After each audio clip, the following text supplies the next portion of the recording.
hina ka lu tang he minute som panga soi fiata apan hina chuan I RAMIN a ko che ti heng ka lu tu ni ai person khop mai amaro chu tu lai ka ril ruwa lang na em ma na changa a thian te ho ne na kan lo soi ho thin tun thlenga kan in fui na ani I RAMIN a ko che ka ril ru atlak na dan le ka soi chua dan ka in buat sai dan ka sia dan te ai khau lu tu khen ka sia ka ve sia soi chua tam ka du bok sia huna ke ma cái vén về bốc xì đã có khát em cho sấy cái tung big lâu nè tạc đàn ang ngin cái ril rom đàn thế cái bớt sấy đàn ang tên cái đàn sấy chua cả Mizoram kholian zí ngắt chiar tiền lem lâu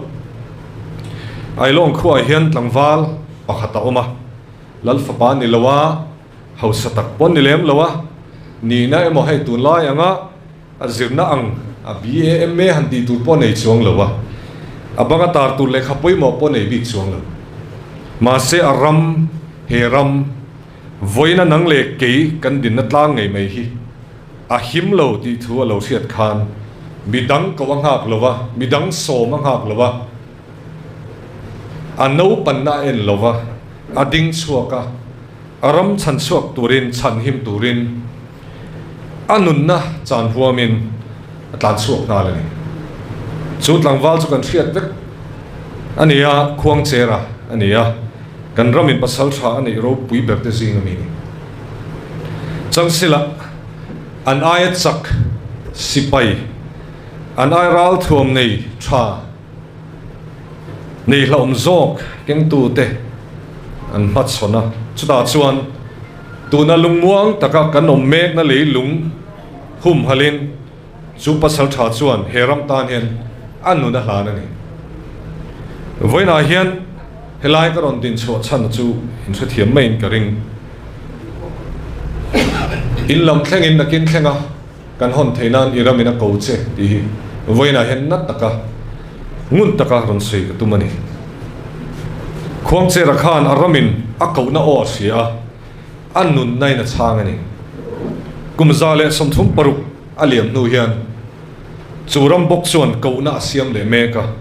nang maron ko che ni tingai chan don I RAMIN a ko le che ni ti hi voina hian I se thar leng u feile siam sei ti vel le ka hun to lo lek tur pom to chuang lo chumi tur po chuan a ko lo chu indona kal turin a ko chuang lo chu tuna ko ini chan chu heram e chemek tu thil tam tak ei ru na te kan khotlang diklo taka thil ti na te thil en liam mai na te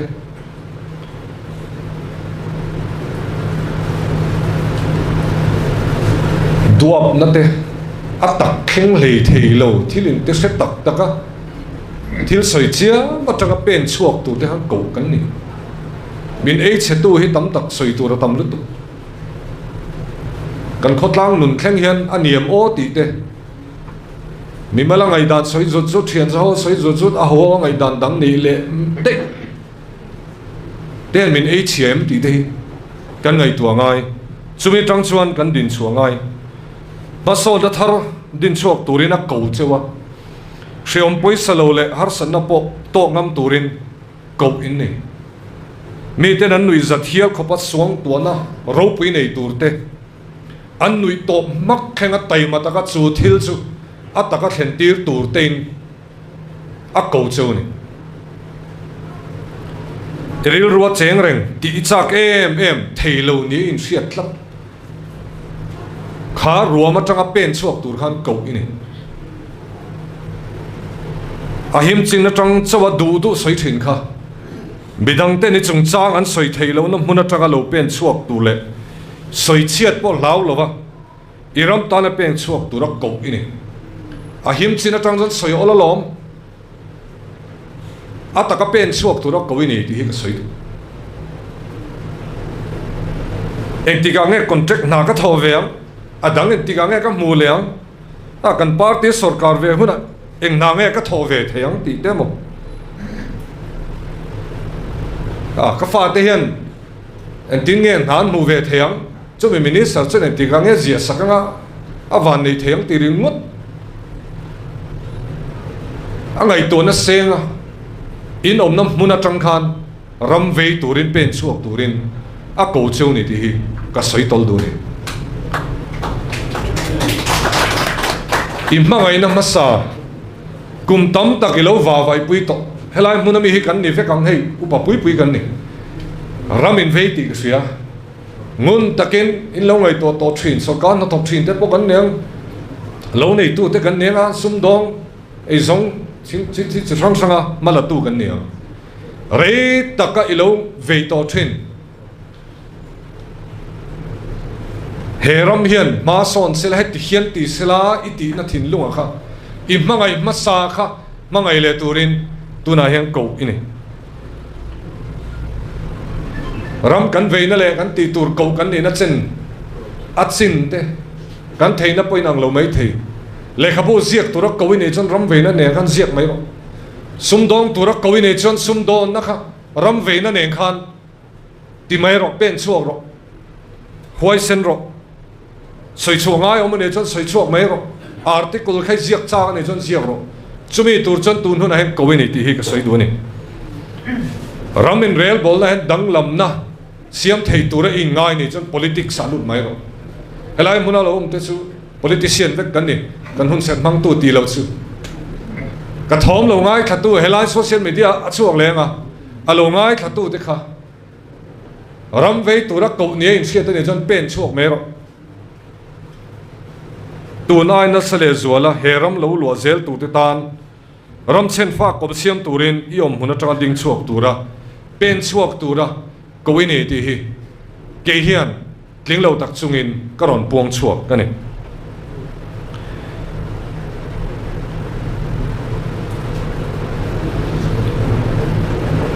tuitla chan chuak tur chuan tuya lu ve ngai pona tang lo au vak lo vai vak hin om siam tu ya chuan zuang lut mai ro ti hian a chiang in ka ria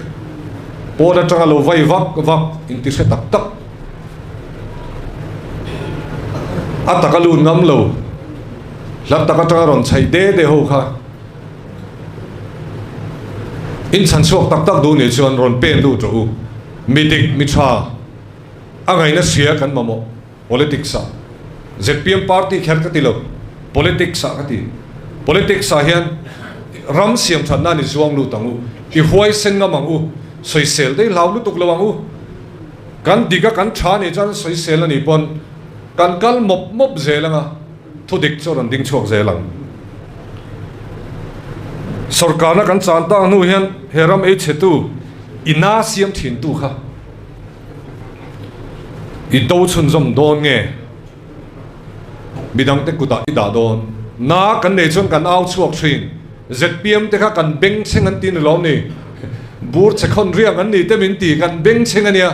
na kan nei tlat si na ne au chuak kan nia kan na ta wangin kan kal khoma pol sang om mun khada kan in thui khoma karon ding chuak ta ni lo ni chu na chu bidang kuta i dalawang u chief minister te MLA te hian an thok seng lo kan in thier film palange ti hi ka so na ka ngen na thier film lawang ti hi ka ngen na chu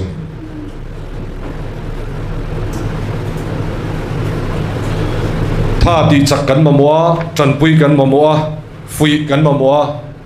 chumi tan chuan tong trai sak na te kan mamwa chumi tan chuan ma min lak wi ro utin kan in nge na ni ani lo chuan he siam chatura kan din a he lo tlut chelenga na kan nei ngai thawa kan lut lenga a ai nine kan tu sil palange ngai to nei senga hu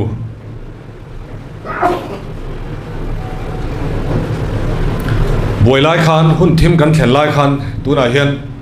atam zo ka chon kan se tam lo mai thei nu le pa hi senior tak tak upa tak tak chin ma boy lai a boy tir lai bo in siang attention kan mi ma sa te khan an tor na le an thorim na kha sa ko somriat parwa khan an da cha phubala ain rem na an thlang zo ka in ngai dam na wang chawin state ral mong bera kan in chal ngam chaw ani kum sang zuwa somriat paruka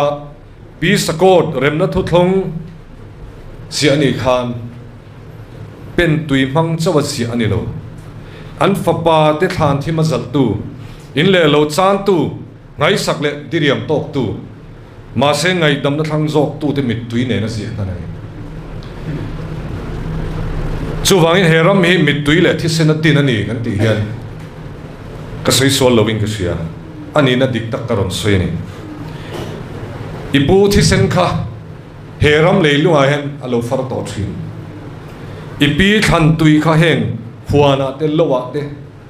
alo far to thina inu le pa te in pek na wangin le thorim na awangin tu na thom na moi tak kha in bel thei chawani tu na ka zona chu heram in nge pe kang che ti hi ni to lo heram the le nge pek le ve don kan pi le pu te na lo sual chu rei takal lo en kol ton lo in lan chon to ta ni nge kan pek ve don tu na he thil pakhati ti teng u bulami ten he na khan iram ina ko chei ti teng le itilok ten kan bulami he na khan in han enila thei thei khan oh iram ina ko che oh alo mo me ka tilu tu kem chu ka hello ka ve ania iram ina ko che kan phun na kha helai mun a he top mai lo sila ikeng tlang zelang u ka thu soi hi ka soyang khan thil chi sang sang ka da kan pot toilet me anga a phun kha thi kan da chari nga do adot le ka kal don ani iram mina ko che di thawa ha dar thalang karon khai don ani tuna hian dar thalang chon min phak der ve lo thu tek ka soi mai ni kan mel che le aron lang mel chia kan pot deu le lang po kan din hun dik tak aron tilang ani kan ram hun chan ve ai tam hi mau ina khuwa kan ve lama kan ding lama kan nung lama ni sela a chong te mai ni chu te chung chuan zan ria kan nei khama hen enge kan soi thin ka cho kan nei khom na phei chuan an lo chop nge nge thin an lom ni khopui le mun tam taka chuan kilometer sang tam taka hla a an siam hakherna kan deal thin mole enga tinge state head chen na kuma kum somli na kan lom don head chen kan ni to kan hakherna tak ngel po kan siam theilo ngai to na in seng tem chu dar thlanga chu ni nen teu kan pui lo ania tu ver pon lo ka han mau kha lo ma ha kan an kher khuma tlan se thei chu ni sela chu zakin atlan se toin karin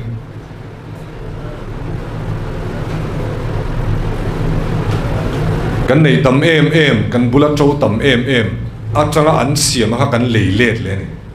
zana chang kan thien hakherna maya top lo india rampuma so thing thaber berte singami kan thara ginger capital kan in tin tuna chun kan phurchuak zo cho puisan donga doran kala vai siam ginger garlic paste kan leile state kum somli kan ni to kan so thinga tha kan tia company pakhat chon an siam ve an ni ba chu siam po kan company som thum ro li siam to tur kan ni chu dar thalanga chu ni nan ne nang u enga tinge eng wangin nge midang siam kher turin enga tinge kan da midang ina a hlutna ti pun kher turin nga tinge kan da ngai to na kan seng phaloem ni kan seng phareng enga tinge ziti tu kania management lamte kan ngai to thina sumia chuan commerce te kan zirtira kan boipui bera chu pain nani pain kan soitir lap lo thin zir lai te enge kan natna he kan natna hi tinge kan tuam damang ti hi company po na an nei thina sum do na han na thina tinge tuam damang ti kha zir lai te exercise kan ti pui thin tuna hian enge kan na eng har san na kan nei lem na kan tia corruption kan tia ani ngai mai amaro chun na dang kan nei kan ngai tu te langai kan in to del lo lut tuk ka hi he na atanga kan in khai chu kan in ti dam hi angai tak setani state a zonga piang thar tam na bera HIV AIDS adar zau ber loi si te hi he dar thalang hen yen le tan ku wasing le thil tam tak po soi tu ro mang kan thar cho khulama kan the tha turu an lo ti dang lam seta kan le le ai to takin soi tu ra tam lu tu enga tinge dar thalang a in ena singa a mini sarang po kan nat na thina on tla kema mo phun na pola telin chungin karon soi don ani kan ram hi india ram pum puya hian lekha thiam tam na ber literate full literacy te kanin chala hulamin tiruan ron ti miau sia za som ko pangai lekha je le chiran thiam to jon full literacy pon thein nen dia ai puang pha saber te kan ni kan pi le pu te kan je le chiar theina horop a horop po nei lowin sa phoi min pek chop mangin kan in zira tuna chuan india rama aber te zinga kan om ta ani he khovel te na chang chon thil mak po ni mai the kan kai chho zot zot me ni chu te chung chuan zirna de na india ram pum puya zirlai ten te na performance grading index a chuan a niam ber do tu kan nom chu kan dar thalanga kan in en turani zegle chiar thiam kan tam kan in tia kan in chuanga ama ro dar thalang kan in en khan india rama zirna niam ber do tu kan ni engwange kan in en le na tur avatam em le kha thiam no fum si zirna sang nei tho cho nei tam si lo kan ni ti in en le na mangu doctor in natna azep then chuan doctor fellow aniam kha dam lo kha anat na en tura ti dam dan tura ngai tura ni asoi chuak tura ni bo a chung te nan phal lo tala ni chun thu dam raw material kan nei thil song kan nei ve hi tamani tang moi kan nei te teng te kan raw material thalu tu kan thil tam tak kan nei ne pathianin late mai min pe a engwangin nge kanin to del lo minister ni chunga central sarkar in thasung taka dor fo mai te hi asri amani khulai kan sukala poisa kan dil bel le hi min ti pun sakro hemi project hemin pero kan tia heti lo dewa kal to tur hi chukan ni state kan ni na pum somli ni to don kan chanangai dar thlang he kan in enam nga mangai kan ni na kan enangai chumi tang chuan kan in kai thongai ko chua kan ni ngai chumi ril ru nen chun voina hian iramina ko chetin hela hen karon ding chua kan ni kan in lum nuam taka helaya kan ram a mizoram om tel kan tuma mizote comfort zone na changa chua she ber nam kan niang kati sak tong hen chiang ber comfort zone helaya kan in kom khom tel kan in khoma khoya mo kan kal khoma thil kan ti hawa kan ni wa wa kan re thei em thung sia ma se chumi pona chu kan tum chuang lo vai ho south indian ho te foreign exam nge chu ke ni ho he ti zat ar ge delhi veng pakhat ar ke purama om khom thei vel lek ang kan ni kan ti thi chu ti sa chu india ra ma hen hanin the dar gole la chuak darila ei zon na tam lu tu trong kan thiam lo na te hi so la mai mang lo u I trang ang utin kan in ngen le ani india ram kil khor bera kan chenge kan tia mun kil khor ni na hi atop na ni lo destiny ni lo atop na ni lo pun kil khor a chung kan nom ma se kan kal thei na top ani tlat lo kan kal thei na chu khovel pum pui hi ni I ben chuwa kang u a trade fair a hian sum do na in tan chak sum dong ten trade fair kan tia thareng trade fair bak chu na tur hi tam na tuk mumbai ate khon sum dong lian te hi mat chon nga mang u dinner te ei chu pui nga mang u meeting pui nga mang u state danga tra mi khol te nen heta ai zola hian ka pu nge ka soyang kan sum dong te singa anan meeting a thok le khata india rama mingoi choi beran chang then khat chu communication skill mi kan biak na le nè thấy na hen kan chalo lu kan chak lo lu chu kan in let ngai ani bok va phung horop kan tia vai trong thiam kan du lo tu na po hindi de kan te min soi sel tu ten lom an fa te kan jin chuak ngai lo ngen manin jin chuak ngai lo nge an tu le fa te tan malam hun eng an ngai to lo ti te ngai tu ngai hindi de ti wang khan vai in thome kan thom don tina ni kher lo ke ni aya tam em kan let sang chuanga sing chuanga tam hi kan ma chon me ka chumi tan so kan in buat sai ngai ni vai ho ne kan thu khoma angoi choi beran changa an nui suk suka okay an tia ana in rem ta chenga dulo tewin lung nur tewin an hole chunga chung chu ke poina takka kalo mu pui to ni kan za zum na te hi amana to ni o a za zum na te hi to lu tu khovel hen product chaber angai sang ber kher lo a lei kher chuang lo a soi fe thiam fak thiam le a lei tu te ngai dan nung chang se thiam te hi a zui zela ati hau sa thina ni chumi tur chon kan in bot sai ngai mizo te kan in sir pe ngai hey in fiam tunai world cup kan ena in fiam ten kian soi zoi ang hen kan lei hi kan ke ni ti ka ti thi mizo te tan hen kan lei soi zoi hi apoi mo lu tu ka trong kan thiam ngai soi kan thiam ngai kan trong muang cher chu lu tu ka chang phei jon hela vai ho nen ti ho na elo na cho min trong khal zum zum ma khang tu po kan in sir ngai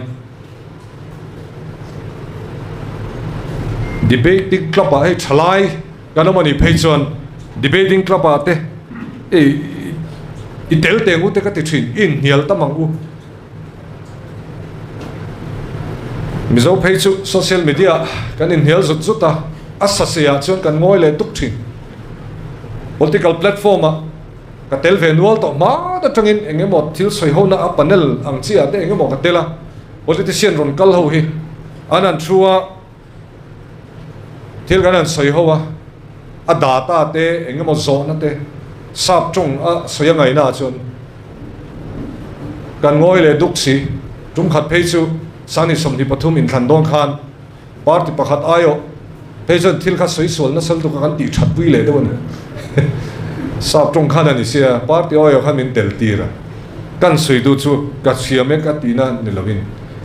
kan in toy siam kan in chiar pe ngai soi chu thiam dan tu te kan in sir ngai dar lang chu hadu tok siang dar thalang a hen in en na tur tam tak kan nei ni a thalam po om tho a thalam po mu tur tam a kan traffic te kan civic sense te khatiam tang tak kha kan mel that na mu tur tam ama ro kan mel that lo na he min pot na lu tu ka chu chuan in to de thei lo ten min siama chu chuan mi dang te pha thei lo in ro lo teng reng min siama he dar thalang hi yen ngamila chu ta tang chuan in siam changa mangutin kan in cha ani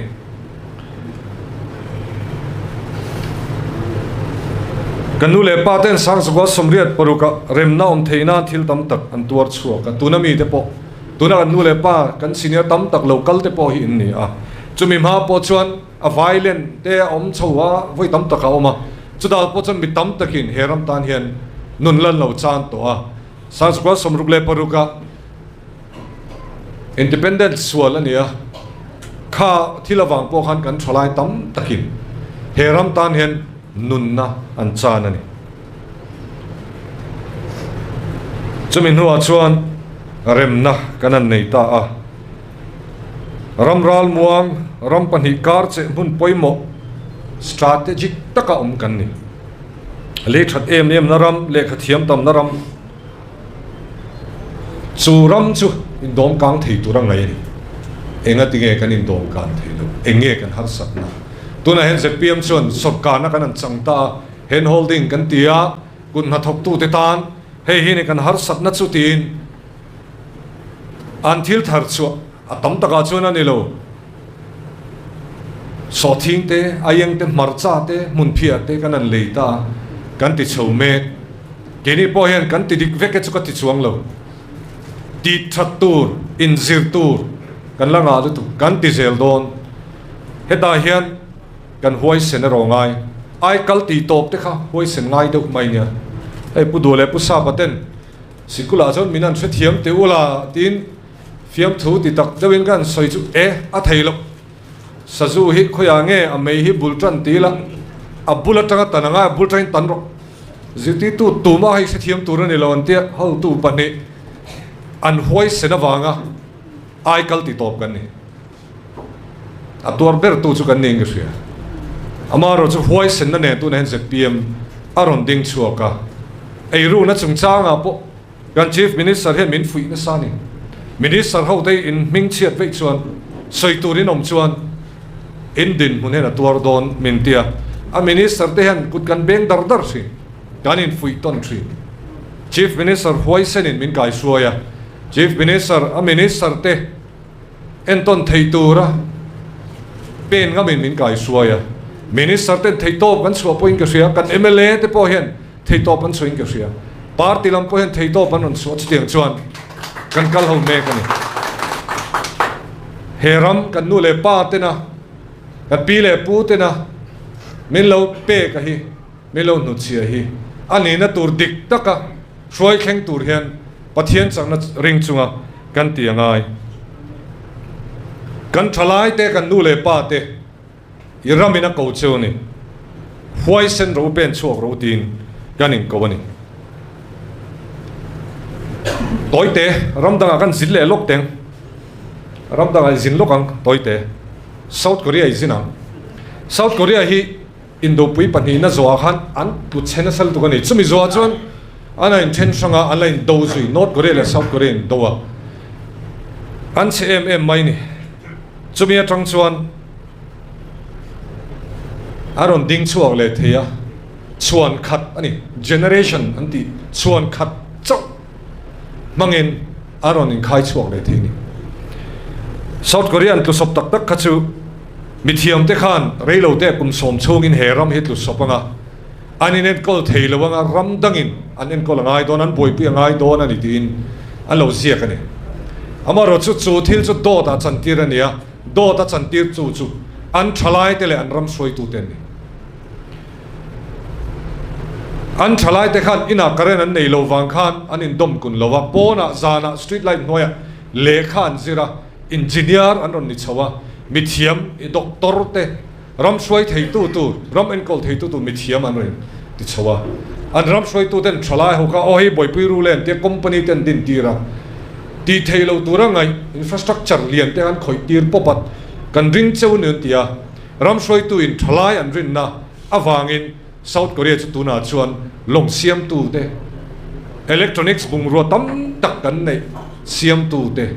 an lo ni ta tuna phaichon K-pop khengin minon zong to ne ador le Estonia ikal deu song Estonia izin le Estonia hi aming chu kan siang ma se chanchin kan shibak lo mi the Europe a hen parliament hen om vea Soviet ake chiat khan sakas ko sum ko le pakhada khan anin dang vea an rabare thei khop maya karon soi chana chu Mizoram nen hian kan population ai nang vel ani noi som pathum vel noi som pathum vela population nei ven ni mishing oman ni aka an ramero chu ke ni ai na let ai tam set in a lian thu ai kal pona ti vel po boi phui boi thak zok man ni a chu amaro chu thalai ten ring ama kum sa ko som ko pakhadan in dang chana ko nia prime minister nia an prime minister kum za chu kum sop thum pat ni thalai kuda khan ram malam hunanan da chi mai chu Europa digitization kalpui na saberan nia Paul sariatang coding anin zirtir tranani are to le ha Paul sariatang programming computer khoi thiam turin anin zirtir tran chu nge ra chu Skype kan ti kha kan thing karing kha te ka Estonia tanga ron chu kan nia tuna hian Europa hian per capita unicorn an te unicorn chu hade company ron thang duang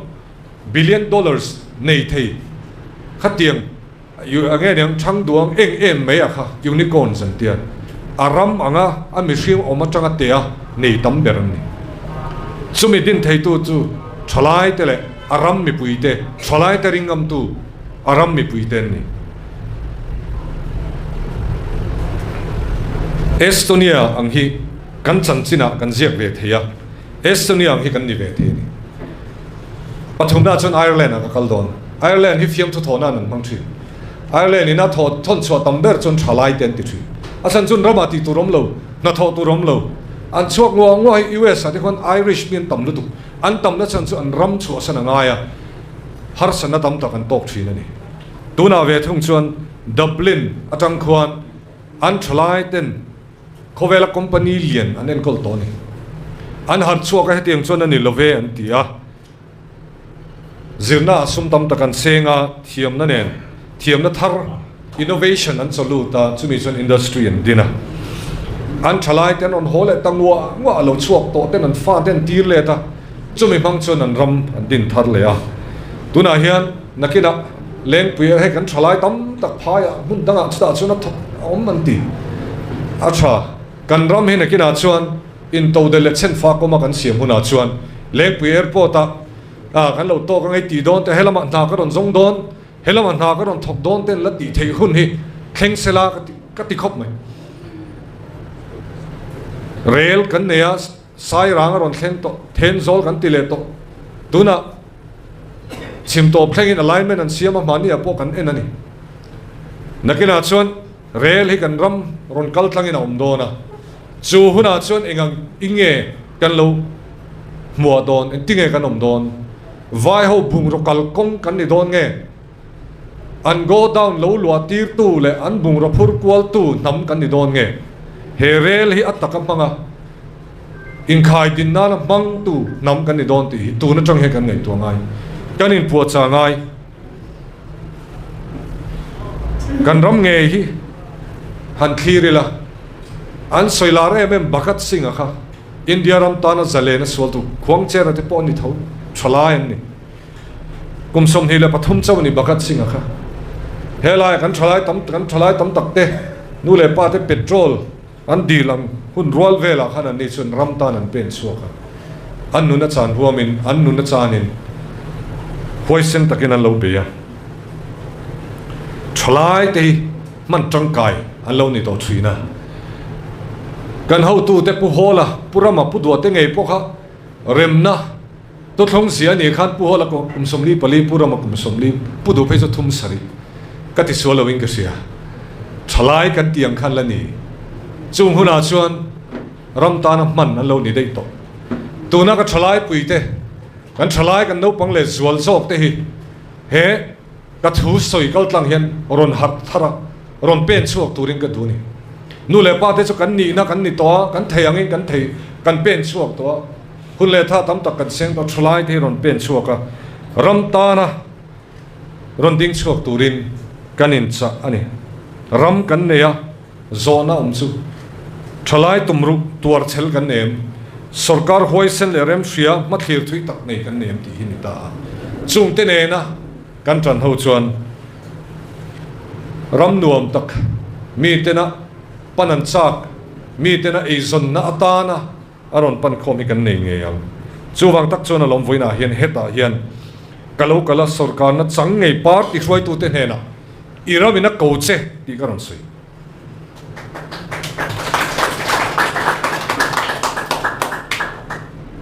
change danglam na ram ro rel na pathian ram tun din kan ti ke mani le achung te anghong don lo phot chuan danglam nei chu kan du kan chung te anghong don chuan danglam nei kan du lo ni te minister do kana thain ka mu chiang lu ke mani effect don phot chan puma than hei chu ti lo sam te ti hi ka tong chek change kan du ne chuan atluan tlengin ni duangu dik na kan du ne chuan atluan tlengin ni duangu hoisen turamin du ne chuan hoisen tlang turin min bei sei ro nalak chung changa te hian soichin ron nei ro contract chung changa po hian soidan chin ron nei ro ka ti tol du kan ram siam thangu kan te kan ding chua ka kan tang ho ni lom ni I hoisen tlanga u hoisen turin kan chief minister te kan MLA te kan minister te hi iti chak tanga u kan chief minister te akhawai thla hi ka tingoi mai ka pu he ti sam thei lom ni kan tilu hai lu tu huai sen tur chon ril ru film te ane angai ngai tuana a sen angai kan chim lu tu ke mo te ka ti thin i pen chuak ang u tuna kan din huna tang hian in khai chuak le tem u dang lam na tam tak kan siam to kan huai sen na po kan tilang to ni i tilang tlang zelang u i tang tlang te ong u ti kha karon sei le tu a kum sang ni som ni pathum khan ka du to ngai do ne kum sang ni som ni pathum khan party no pang ber khami bui te be sei na tinung tura ko kan ni a contract amo sum emo ni na in chu tura ko kan ni lo ro rel na pathian ram tun din tum kan ni khamole kan ram e che tu hi enge nia in tinge kan ti bowang ti te hinna sale zualin i chai ho te ngu minister kan fellow ne choni chu chal me ngu MLA ten fellow ne chu social me ro ron how ro chumi tura ko khom kan ni chumi tur choni ramina ko che samuel ka pui thiam alien noya om khan pathian ina ko khan samuel han voi thum a fe sualan a voi lina khan pathian kha alo chang le thei chau ni khata ka lu du chu pathian hian min ko hian thum dut emo engamo nat deu emo hian min ko kher lo samuel kha atong hriat than ina ko tlat voi thuma hai ani atong hriat than mi hring o pa ngai ko lo sela chu a hai lowang voi khatna han pathian khan thum dawin khop rumin ron bia sela chu pui thiam elia mo hati lowang pathian hian min ko hian tiram rum kheramo na ne na mo kherin min ko lo mi hring pui te pang hian kan thom hriat kan la hriat te mo kan thu chiar pang te min ko thin ani ke hi nang mani ko chok tu chen ka tlak tlai lem lo ka finger lo tong kam thiam a phei chu ka in thla phung thiu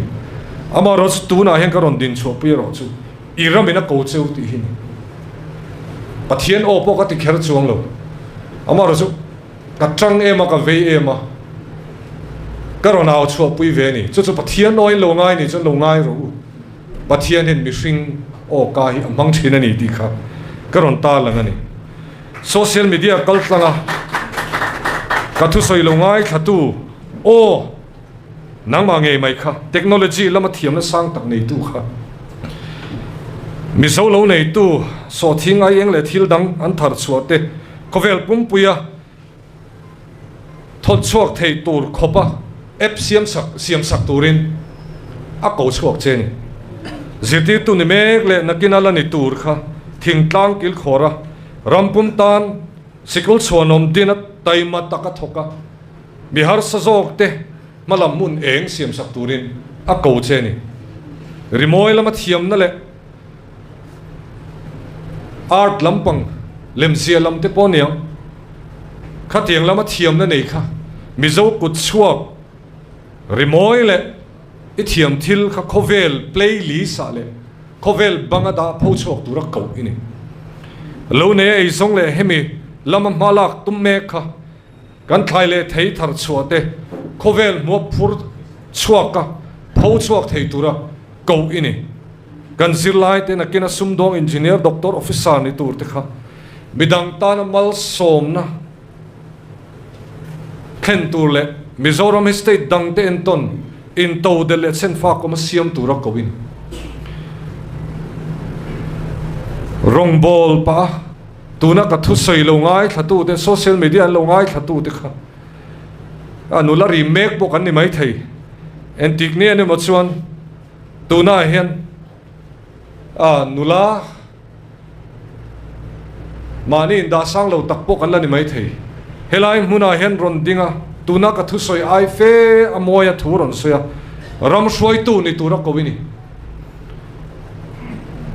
mani in luma tanga thilin ti em soi sel tu zong ngat ataka pen chuang ngam le chuang lo abu zol tanga siam thatura som po tlan se doi tlan chet pa internet le ai manga siam that dan se le em mai si kha tu na he ko me kini poison ron pen chu ro tin ka som che ni article thatak tak ziak thiam pen more ma computer keyboard manga thlai te ngai dan soi ngeng thei tu kha tu na he ko inia ziak zel turte ti zel turte ko ini party in beina politics lo boy talk WhatsApp le Facebook vela copy paste warrior po kha ngun zoga ngai to na senga mani irom chokram ve tur ko ini kapi le pu kan nu le pa kan u le naute iramina coachia iti hoisen turin ati cheni mizoram ron lo zel tu chang thar tele ha ta ka kan pi le puten an sual chu nang ma nge poin ha ta kai din in le lo le ithil nei te la ro chan tu turte khovel ma so nein aron la lut sit na sat le sual tu chang thar te khan anon ko cheni itu le fa la zel tur te khan an ko mek cha india ram danglam zel hian enge bin la khen don a siat lo central sarkar kan sia enge khen don kan silo chumi kara chon digna le hoi senna dingama rol on a film taka rem ro na fil fai tak ne na kan ram nei chun mizoram hi din thar turin ko kan dia chele thriat na manga ram shoi turte Israel nam Ropui siam tu i pathian khan pen chuak turte chen a ko chia pathian Ropui zia te kan Christian na hian danglam na thlen thei zia te tilang tur hian ho i chau to no i pen chuak ang u mizo te hi enge kan ni lekha thiam rol hen enge ti thei ti hi khovelin an ti rong u iramina ko che ding chuak ro pen chuak ro heram tana pathian ina ko na che hi chang ro iramina ko che kalome